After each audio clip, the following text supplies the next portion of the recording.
kuncinya sebetulnya clue-nya semua pasti sudah bisa nangkep bahwa berpikir positif dan jaga imunitas itu yang paling penting. Jadi sesuai dengan tema kita kali ini ya, jadi benar-benar imunitas. Nah, jadi sebetulnya kalau dari pencegahan untuk kita supaya tidak kena COVID kan ada beberapa macam ya, ada cuci tangan, pakai masker, physical distancing, pakai disinfektan. Nah, yang paling utama adalah menjaga daya tahan tubuh. Sama seperti yang Bu Yuyun, Bu Nandar, Pak Nandar, sama Mr. dan Mrs. Kasim ya. Mereka jaga daya tahan tubuh ini, imunitas ini yang mereka jaga sehingga cepat pemulihannya. Jadi kalau misalnya teman-teman yang belum kena atau pokoknya ya amit-amit jangan sampai kena, itu benar-benar imunitas kita yang harus kita tingkatkan. Nah, untuk meningkatkan daya tahan tubuh itu harus mengonsumsi makanan yang sehat. Nah, makanan sehat itu seperti sayuran dan buah-buahan, dia sebagai sumber fitonutrien. Nah, tadi Bu Yuyun kan ngeliatin ada apa fitonutrien ya, Vitomax itu tuh, nah ya seperti itu. Jadi kita kan dianjurkan oleh Kemenkes ya, oleh WHO harus makan, mengkonsumsi 5 porsi buah dan sayur dalam 1 hari. Nah, masalahnya 95% dari penelitian orang Indonesia itu susah makan sayur dan buah. Makan sayur dan buah, tapi mereka juga makannya cuma 2 kali, 3 kali. Nah, sedangkan harus 5 porsi. Sayurnya 3 kali pagi, siang, sore, pagi, siang, malam, dan ada buahnya.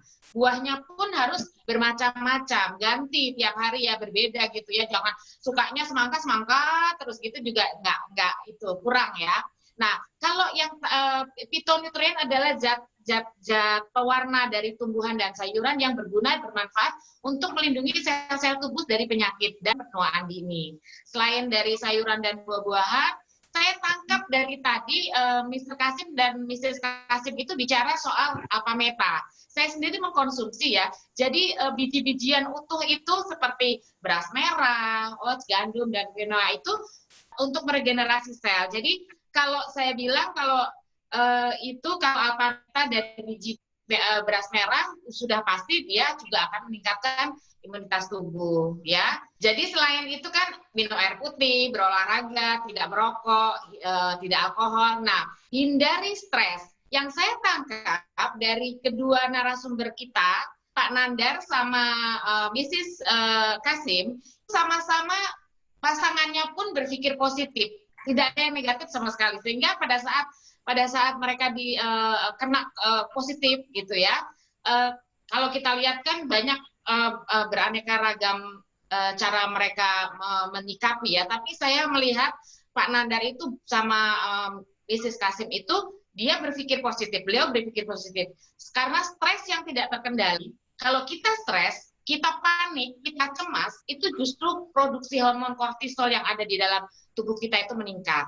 Nah, kalau kortisol sudah meningkat, dia yang akan menurunkan imunitas. Nah, makanya supaya kita imunitasnya tidak turun, jangan produksi kortisol. Ya, caranya dengan itu tadi. Jangan stres. Jadi stres itu yang utama juga. Selain itu adalah konsumsi makanan dan makanan yang baik.